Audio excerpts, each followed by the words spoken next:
तो चलिए दोस्तों स्टार्ट करते हैं पॉलिटी के अगले क्वेश्चन से। क्वेश्चन नंबर 30 तक दोस्तों हम लोग डिस्कस कर चुके थे। पॉलिटी में क्वेश्चन नंबर 30 तक हम लोग डिस्कस कर चुके थे और हमारा टॉपिक जो था ये मूल अधिकार फंडामेंटल राइट्स का टॉपिक था। तो यहाँ तक हम डिस्कस कर चुके थे क्वेश्चन नंबर 30 तक। अब क्वेश्चन नंबर 31 से हम आज डिस्कस करेंगे। चलिए क्वेश्चन नंबर 31 हम देखते हैं। भारत में अस्पृश्यता का निवारण निम्न में से किन उपायों द्वारा किया जा सकता है? पहला है कानून बनाकर, दूसरा है शिक्षा की उन्नति द्वारा, तीसरा है जन जागरण के द्वारा और चौथा है नौकरियों में प्रवेश दिलाकर। तो यहाँ पर 3 तरीकों से जो है निवारण किया जा सकता है। पहला है कानून बनाकर और दूसरा है शिक्षा की उन्नति द्वारा, तीसरा है जन जागरण के द्वारा। तो यहाँ पर आपका ऑप्शन नंबर ए सही हो जाएगा। क्वेश्चन नंबर 31 का ऑप्शन नंबर ए सही हो जाएगा। क्वेश्चन नंबर 32 है दोस्तों कथन और कारण से ये रिलेटेड क्वेश्चन है। कथन में दिया गया है अस्पृश्यता संरचनात्मक हिंसा का सबसे खराब स्वरूप है और कारण में दिया गया है, कारण में ये दिया गया है अस्पृश्यता के चलन का आधार धार्मिक स्वीकृति है। उपरोक्त कथनों पर विचार करना है। इसमें पूछा है कथन और कारण में कौन सा सही है। अगर कारण भी सही है तो आप बताइए इसमें से कौन सा सही है। तो दोस्तों ये जो पहला दिया गया है अस्पृश्यता संरचनात्मक हिंसा का सबसे खराब स्वरूप है, ये सही है। और दूसरा दिया गया है अस्पृश्यता के चलन का आधार धार्मिक स्वीकृति है। ठीक है, कहने का मतलब ये जो इसका चलन का आधार है ये धार्मिक स्वीकृति है, ये भी सही है।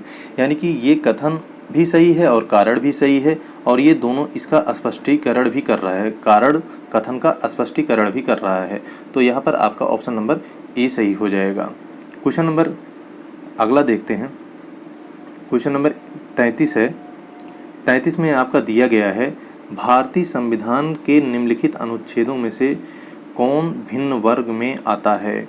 पूछा है कौन भिन्न वर्ग में आता है, ये क्वेश्चन पूछा है। यहाँ पर पूछा है कौन सा भिन्न वर्ग में आता है। तो क्वेश्चन नंबर 14 और ये अनुच्छेद 14, अनुच्छेद 15, अनुच्छेद 16 और अनुच्छेद 19 ये ऑप्शन दिया है।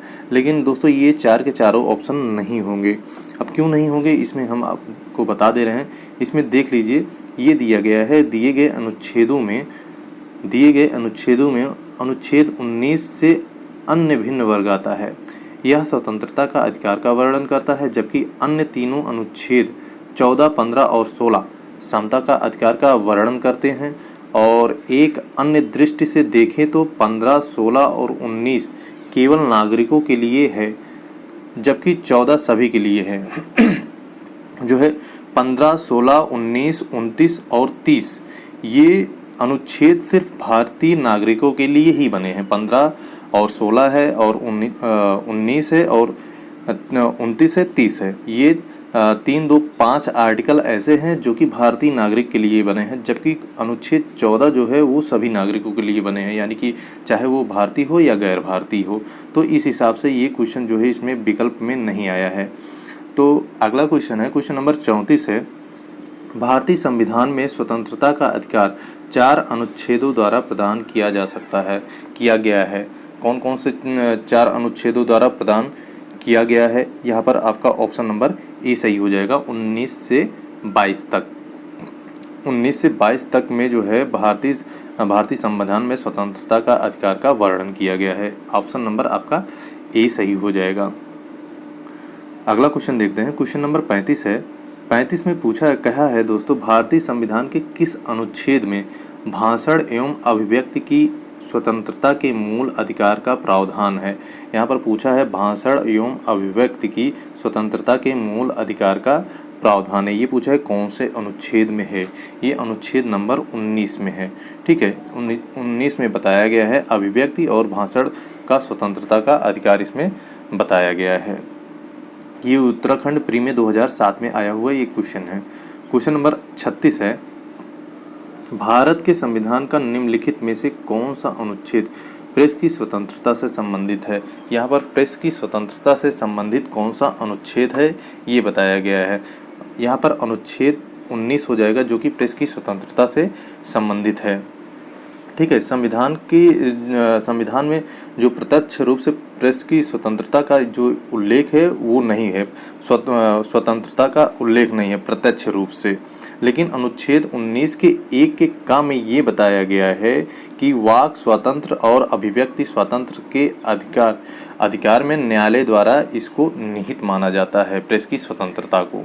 ठीक है, तो इस हिसाब से आपका ऑप्शन नंबर ए सही हो जाएगा। क्वेश्चन नंबर 37 है, भारतीय संविधान का कौन सा अनुच्छेद प्रेस की स्वतंत्रता को आश्वासित करता है? ये अनुच्छेद 19 हो जाएगा, प्रेस की स्वतंत्रता को आश्वासित करता है। ठीक है, वही क्वेश्चन है, क्वेश्चन नंबर जो 36 था वही वाला क्वेश्चन है। अगला क्वेश्चन है, भारत का संविधान स्पष्टता प्रेस की स्वतंत्रता की व्यवस्था नहीं करता है, किंतु यह आज़ादी अंतर्निहित है, अनुच्छेद कौन से में? अभी हम आपको बताए थे 19 के 1 के क में, यानी कि 19 के 1 के ए में। यहाँ पर ऑप्शन नंबर ए सही हो जाएगा, 19 का 1 का 1 ए। चलिए अगला क्वेश्चन देखते हैं। क्वेश्चन नंबर 39 है, भारत में समाचार पत्रों का स्वातंत्र्य किसमें बताया गया है? अनुच्छेद 19 के 1 के ए में बताया गया है। यहाँ पर आपका ऑप्शन नंबर ए सही हो जाएगा। क्वेश्चन दोस्तों इंपॉर्टेंट है, आप देख सकते हैं, ये IAS प्री में आया हुआ क्वेश्चन था। क्वेश्चन नंबर 40 में पूछा गया है, उच्चतम न्यायालय की व्यवस्था के अनुसार निजी भवनों के ऊपर राष्ट्रीय झंडों को फहराना के तहत हर नागरिक का मौलिक अधिकार है। कौन से अनुच्छेद के तहत ये नागरिकों का मौलिक अधिकार है, यहाँ पर ये पूछा है। तो दोस्तों ये अनुच्छेद 19 के 1 के ए में बताया गया है। ठीक है, ऑप्शन नंबर बी सही हो जाएगा, अनुच्छेद 19 का 1 का ए में इसको बताया गया है। ठीक है, एक वाद हुआ था दोस्तों, ये वाद किसके किसके बीच हुआ था? नवीन जिंदल और भारत संघ के बीच एक वाद हुआ था, जिसमें उच्चतम न्यायालय की व्यवस्था के अनुसार ये वाद हुआ था। और इसमें ये बताया गया था कि निजी भवनों के ऊपर राष्ट्रीय झंडे को फहराना अभिव्यक्ति का प्रतीक होता है, और जो संविधान के अनुच्छेद 19 के 1 के ए में बताया गया है। ठीक है, जो कि हर नागरिकों का मौलिक अधिकार है, ये इसमें बताया गया है। तो क्वेश्चन नंबर 41 है, स्वतंत्रता के अधिकार के भाग के रूप में निम्नलिखित में से कौन सा बिना हथियार के शांतिपूर्वक ढंग से इकट्ठा होने की स्वतंत्रता अंतर्गत नहीं आता है? स्वतंत्रता के अंतर्गत नहीं आता है, क्वेश्चन ये पूछा है। बिना हथियार के शांतिपूर्ण ढंग से इकट्ठा होने की स्वतंत्रता के अंतर्गत नहीं आता है, ये पूछा है। ये कौन सा, मतलब किसके अंतर्गत नहीं आता है? घेराव असफल, जो ये ऑप्शन नंबर ए सही हो जाएगा। घेराव अफसर जो अपना कर्तव्य नहीं निभाते हैं, यहाँ पर आपका ऑप्शन नंबर ये ए हो जाएगा।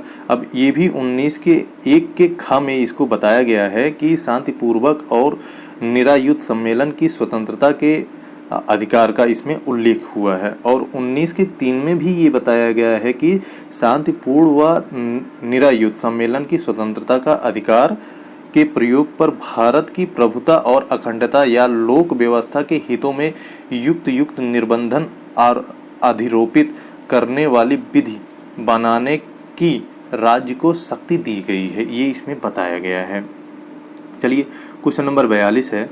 42 में ये कहा है, निम्नलिखित में से किस आधार के कारण नागरिक की विचार अभिव्यक्ति की स्वतंत्रता पर प्रतिबंध नहीं लगाया जा सकता है? तो यहाँ पर पूछा है प्रतिबंध नहीं लगाया जा सकता है, क्या नहीं लगाया जा सकता, ये पूछा है। तो यहाँ पर ऑप्शन दिया हुआ है, भारत की संप्रभुता, और दूसरा है लोक व्यवस्था, तीसरा है न्यायपालिका का अपमान, चौथा है अवांछनीय आलोचना, और पांचवा है उपरोक्त सभी। यहाँ पर ऑप्शन नंबर डी सही हो जाएगा, अवांछनीय आलोचना। ये भी दोस्तों 19 के 2 में बताया गया है कि 2 में ये बताया गया है कि नागरिकों की विचार और अभिव्यक्ति की स्वतंत्रता पर भारत की संप्रभुता व अखंडता, राज्य की सुरक्षा और विदेशी राज्यों से मित्रतापूर्ण संबंधों, लोक व्यवस्था और शिष्टाचार या सदाचार के हितों में अथवा अदालत की अवमानना, मानहानि या किसी अपराध के उद्दीपन के आधार पर युक्त प्रतिबंध लगाया जा सकता है। ठीक है, अगर इनमें से किसी की आप अवमानना कर रहे हैं तो आपको प्रतिबंध आपके ऊपर लगाया जा सकता है। चलिए अगला क्वेश्चन नंबर 43 है। 43 में कहा गया है भारतीय गणराज्य के संविधान का कौन सा अनुच्छेद व्यक्ति की प्राणदैहिक स्वतंत्रता के संरक्षण से संबंधित है। व्यक्ति के प्राणदैहिक स्वतंत्रता से कौन सा अनुच्छेद संबंधित है। यहाँ पर ये क्वेश्चन पूछा है, प्राणदैहिक स्वतंत्रता से संबंधित अनुच्छेद नंबर 21 यानी कि अनुच्छेद 21 हो जाएगा। ठीक है, यहाँ पर अनुच्छेद 21 हो जाएगा। क्वेश्चन नंबर 44 है। 44 में पूछा है भारतीय संविधान के किस अनुच्छेद में विधि की सम्यक प्रक्रिया के सिद्धांतों को शामिल किया गया है। सम्यक प्रक्रिया के सिद्धांतों को शामिल किया गया है कौन से अनुच्छेद में? ये अनुच्छेद 21 में शामिल किया गया है। ठीक है, अनुच्छेद 21 में इसको शामिल किया गया है और अनुच्छेद 21 में ये भी प्रयुक्त किया गया है विधि द्वारा स्थापित प्रक्रिया पदावली को उसी अर्थ में प्रयुक्त किया गया है जिस अर्थ में अमेरिकन संविधान में सम्यक विधि प्रक्रिया शब्दावली का प्रयोग किया गया है। ठीक है, इस तरीके से इसको प्रयोग किया गया है। अब क्वेश्चन नंबर 45 है दोस्तों। क्वेश्चन नंबर 45 में ये कहा गया है भारतीय संविधान का कौन सा अनुच्छेद व्यक्ति के विदेशी यात्रा के अधिकार को संरक्षण प्रदान करता है। पूछा व्यक्ति के विदेशी यात्रा के अधिकार को संरक्षण प्रदान करता है कौन सा अनुच्छेद, ये पूछा है। अनुच्छेद नंबर 21। अनुच्छेद 21 में ही बताया गया है कि व्यक्ति के विदेश यात्रा के अधिकार को संरक्षण ये प्रदान करता है। तो ये हो गया क्वेश्चन नंबर 45। अब क्वेश्चन नंबर 46 है। 46 में ये कहा गया है निम्नांकित में से किन्हें सर्वोच्च न्यायालय ने मौलिक अधिकार के रूप में मान्यता प्रदान की है, मान्यता दी है या प्रदान की है। पहला है आवास का अधिकार, दूसरा है विदेशी यात्रा का अधिकार, तीसरा है समान कार्य के लिए समान वेतन का अधिकार। तो इसमें मौलिक अधिकार के रूप में मान्यता किसको दिया गया है ये पूछा है। ठीक है, यहाँ पर मौलिक अधिकार के रूप में पूछा है। पहला हो जाएगा आवास का अधिकार, ये भी सही हो जाएगा, और दूसरा हो जाएगा विदेश यात्रा का अधिकार, ये भी सही हो जाएगा, और तीसरा है समान कार्य के लिए समान वेतन का अधिकार, ये भी सही हो जाएगा। यहाँ पर आपका ऑप्शन नंबर डी सही हो जाएगा, यानी कि पहला, दूसरा और तीसरा ये ऑप्शन आपका सही हो जाएगा। तो चलिए क्वेश्चन नंबर 47 है।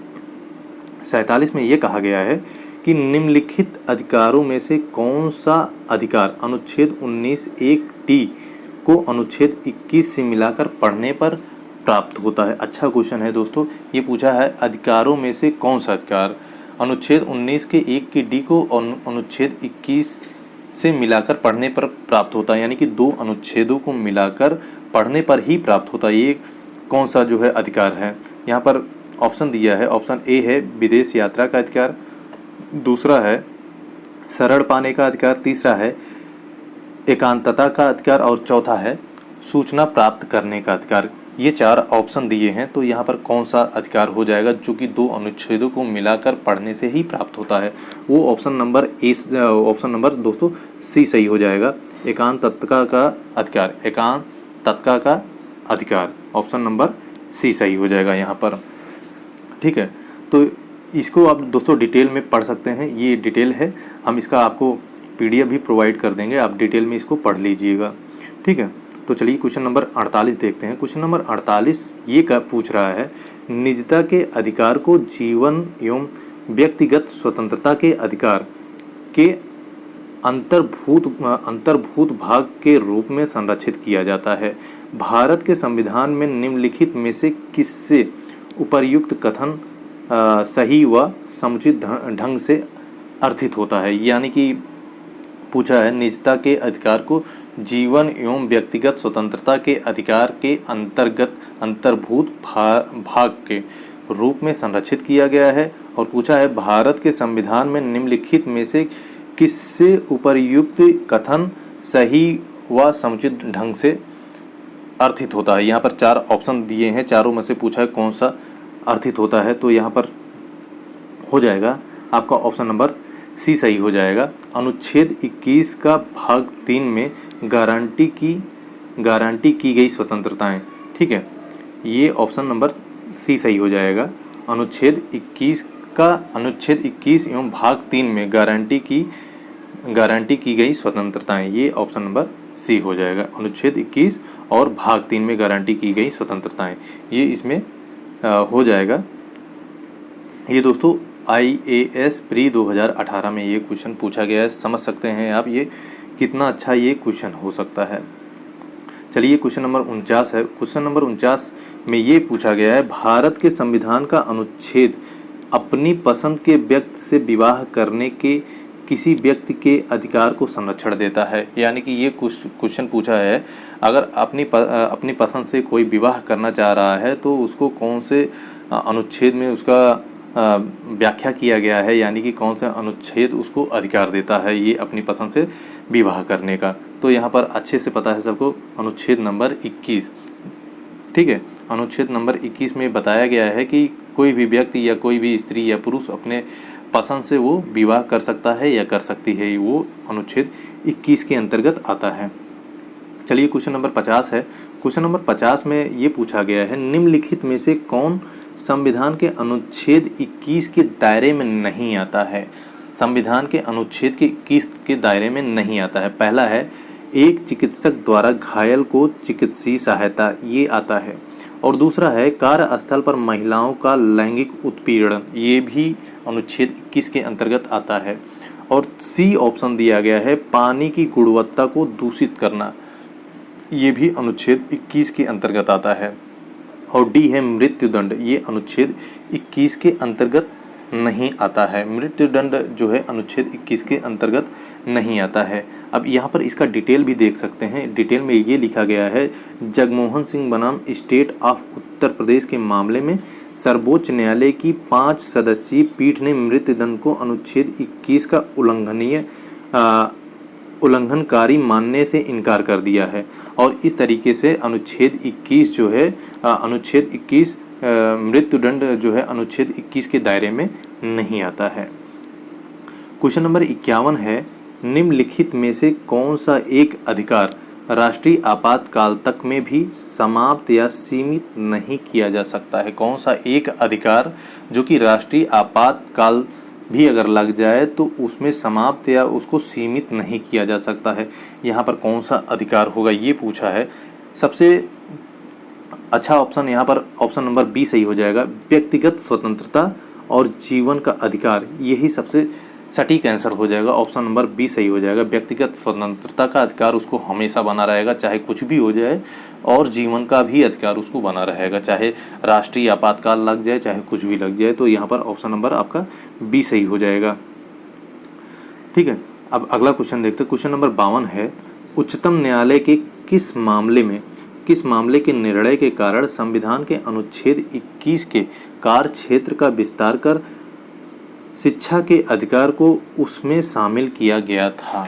तो ये पूछा है कौन सा मामले के निर्णय के कारण संविधान के अनुच्छेद 21 के कार्य क्षेत्र का विस्तार कर उसका अनुच्छेद 21 का जो कार्य क्षेत्र है उसका विस्तार कर दिया गया और शिक्षा के अधिकार को उसमें शामिल किया गया था। तो ये कौन सा मामला था ये पूछा है इसमें, ठीक है। ये आपका पहला ऑप्शन हो जाएगा, उन्नीकृष्णन बनाम आंध्र प्रदेश, ये मामला था जिसमें अनुच्छेद 21 का जो है कार्य क्षेत्र का विस्तार कर दिया गया था और उसमें शिक्षा के अधिकार को भी शामिल कर दिया गया था।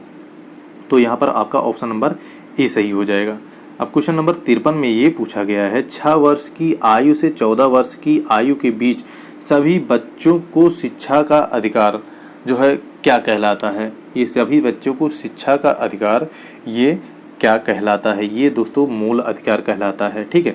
ऑप्शन नंबर बी सही हो जाएगा। मूल अधिकार जो है 6 से 14 वर्ष के सभी बच्चों को जो है शिक्षा का अधिकार जो है प्रदान किया गया है मूल अधिकार में।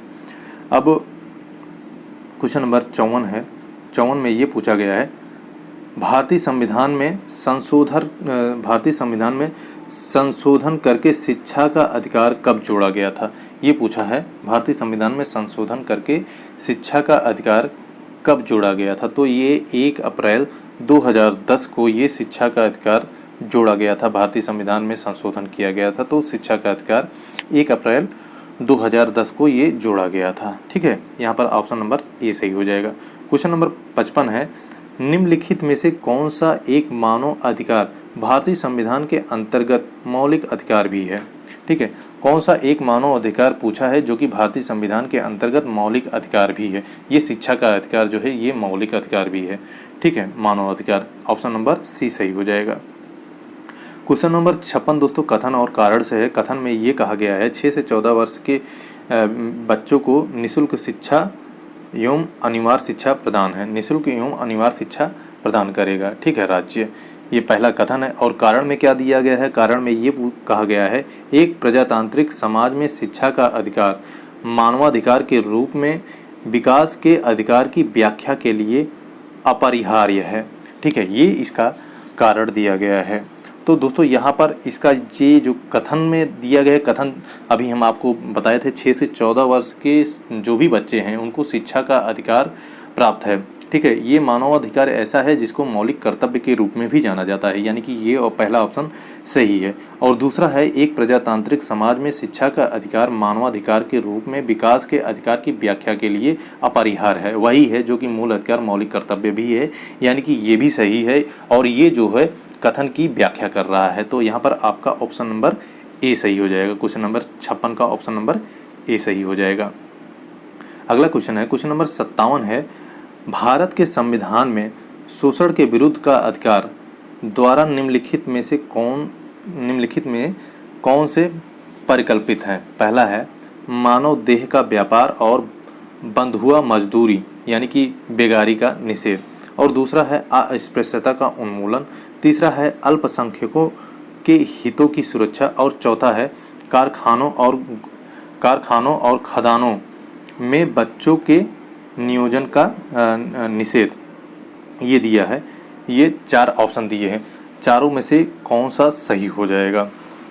ठीक है, चारों में से कौन सा सही हो जाएगा? पहला है मानव देह का व्यापार और बंधुआ मजदूरी का निषेध है, और दूसरे में बताया गया है अस्पृश्यता का उन्मूलन बताया गया है, तीसरा बताया गया है अल्पसंख्यकों के हितों की सुरक्षा के बारे में बताया गया है, और चौथा बताया गया है कारखानों और खदानों में बच्चों के नियोजन का निषेध बताया गया है। तो यहाँ पर कौन सा सही हो जाएगा? भारत संविधान के शोषण के विरुद्ध का जो अधिकार है यहाँ पर कौन सा सही हो जाएगा? यहाँ पर दोस्तों एक तो पहला सही हो जाएगा, पहला में मानव देह का व्यापार और बंधुआ मजदूरी, ठीक है, ये भी एक तरीके का शोषण ही होता है। और दूसरा ऑप्शन ये हो जाएगा कारखानों और जो है खदानों में जो बच्चों का नियोजन का जो करते हैं, ये भी जो है एक तरीके का शोषण हो जाएगा।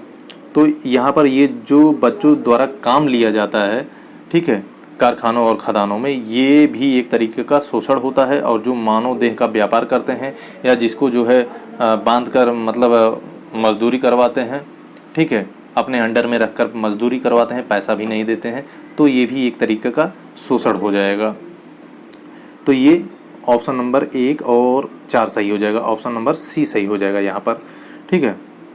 चलिए क्वेश्चन नंबर 58 है। क्वेश्चन नंबर 58 में पूछा है भारतीय संविधान का कौन सा अनुच्छेद बच्चों के शोषण के विरुद्ध मौलिक अधिकार से संबंधित है? कौन सा अनुच्छेद बच्चों के शोषण के विरुद्ध मौलिक अधिकार से संबंधित है? तो ये अनुच्छेद नंबर 24 जो है बच्चों के शोषण के विरुद्ध मौलिक अधिकार से ये संबंधित है, अनुच्छेद नंबर 24। और 24 में ये बताया गया है कि 14 से कम आयु के किसी बालक को किसी कारखाने या जो है खदानों में अगर उनसे काम कराया जा रहा है तो एक तरीके का वो शोषण माना जाएगा, ठीक है। तो ये 24 में बताया गया है। अगला क्वेश्चन है भारत के संविधान के अंतर्गत कौन सा अनुच्छेद कारखानों में बालकों के नियोजन का प्रतिषेध करता है? कौन सा अनुच्छेद? अनुच्छेद नंबर 24, जो कि ये बताया गया है अगर 14 से कम वर्ष की आयु से या 14 वर्ष हो या उससे कम वर्ष का कोई भी आयु का बच्चा है तो उससे अगर आप काम करा रहे हैं तो एक प्रकार का शोषण माना जाएगा। तो ये अनुच्छेद 24 में बताया गया है। तो दोस्तों आज का लास्ट क्वेश्चन के बारे में बात करते हैं। क्वेश्चन नंबर 60 है। क्वेश्चन नंबर 60 में ये पूछा है मूल अधिकारों से संबंधित संविधान के निम्नलिखित अनुच्छेदों में से कौन एक प्रत्यक्ष रूप में बालकों के शोषण से संबद्ध है? ये अभी ऊपर ही वही पूछा गया था, तो ये ऑप्शन नंबर सी सही हो जाएगा। 24 में जो है बताया गया है कि जो है 14 वर्ष या 14 वर्ष से कम की आयु का कोई भी बच्चा उसको कारखाने या जो है खदानों में आप काम करने के लिए लगा रहे हैं तो एक प्रकार का अपराध माना जाएगा शोषण के विरुद्ध, ठीक है। तो ये ऑप्शन नंबर सी सही हो जाएगा दोस्तों यहाँ पर। तो चलिए दोस्तों, मिलते हैं अगले वीडियो में। अगर आपको दोस्तों वीडियो पसंद आ रहा है तो वीडियो को शेयर और लाइक ज़रूर करिएगा। चैनल पे नए हैं तो चैनल को दोस्तों सब्सक्राइब जरूर कर लीजिएगा। तो चलिए दोस्तों, मिलते हैं अगले वीडियो में। तब तक के लिए धन्यवाद और जय हिंद।